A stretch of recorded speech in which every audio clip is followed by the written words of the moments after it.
Bonjour et bienvenue dans le journal de la semaine. Au sommaire de ce numéro, le retour de la sonde Hayabusa, un love story chez les insectes, un voyage immobile vers la planète Mars ou encore des billets de banque étincelants comme des ailes de papillons. Dans quelques jours, le 13 juin exactement, après un périple de 7 ans, la sonde japonaise Hayabusa devrait rapporter sur Terre sa précieuse cargaison, des poussières d'astéroïdes.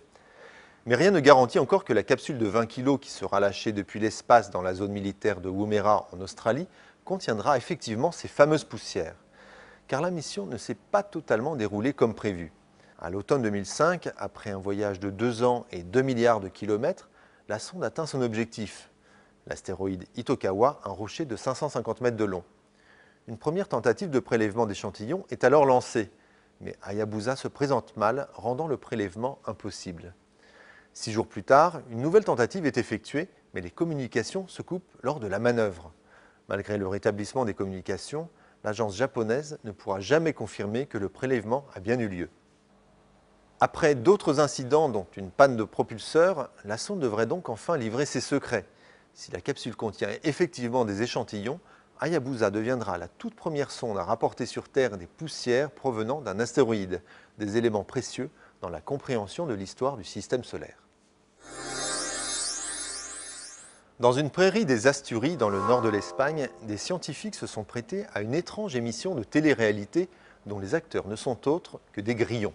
Munis de minuscules dossards, 152 insectes ont été épiés dans leurs moindres faits et gestes, 24 heures sur 24, grâce à 64 caméras infrarouges sur une période de 18 mois. Objectif de l'exercice, tester la validité de modèles théoriques établis en laboratoire, décrivant comment les individus parviennent à se reproduire et donc à transmettre leurs gènes à la génération suivante.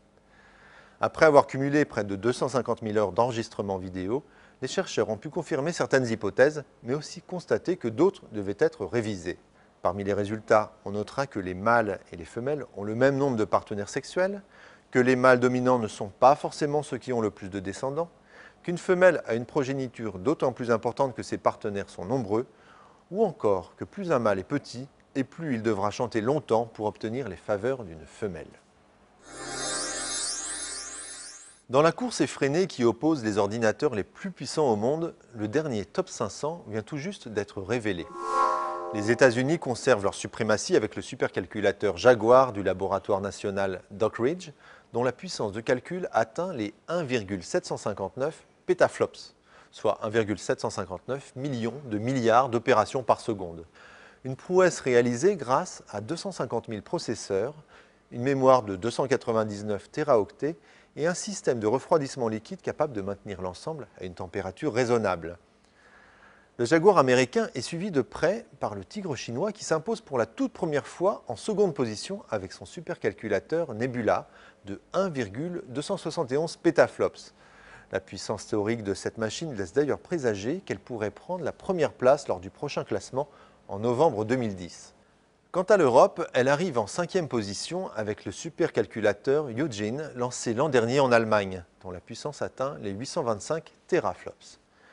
De telles puissances sont généralement utilisées par les scientifiques pour réaliser des simulations complexes, des modélisations du climat ou des océans.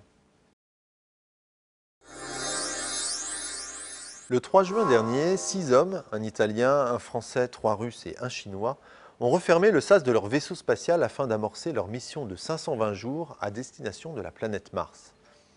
Certes, il ne s'agit encore que d'un voyage virtuel. Installé dans les environs de Moscou, le vaisseau de la mission Mars 500 n'a pas pour vocation de rejoindre la planète rouge. Il doit permettre de tester les conditions d'un tel voyage. L'expérience simulera ainsi un vol de 250 jours vers Mars, une exploration de 30 jours à la surface de la planète et un voyage retour de 240 jours.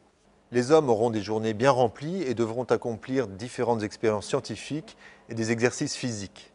Mais le principal objectif de la mission Mars 500 est d'étudier les effets de l'isolement imposé par un tel voyage.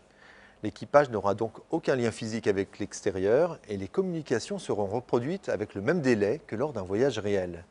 Il pourra ainsi s'écouler jusqu'à 40 minutes entre une question et une réponse. Un tel voyage n'est pas encore pour demain. Le mois dernier, le président américain Obama évoquait un possible vol habité vers la planète rouge pour le milieu des années 2030. Si les ailes des papillons sont aussi magnifiques, ce n'est pas seulement parce qu'elles possèdent des pigments. Les reflets irisés que l'on observe aussi chez d'autres insectes comme les scarabées sont en effet produits par les structures nanoscopiques de leurs ailes ou de leur carapace. À l'université de Cambridge, les chercheurs ont tenté de reproduire cette structure en s'inspirant de l'aile bleu-verte d'un papillon indonésien, le Papilio blumei. Vue ici au microscope électronique, celle-ci présente des alvéoles qui renvoient directement ou indirectement la lumière qu'elle reçoit.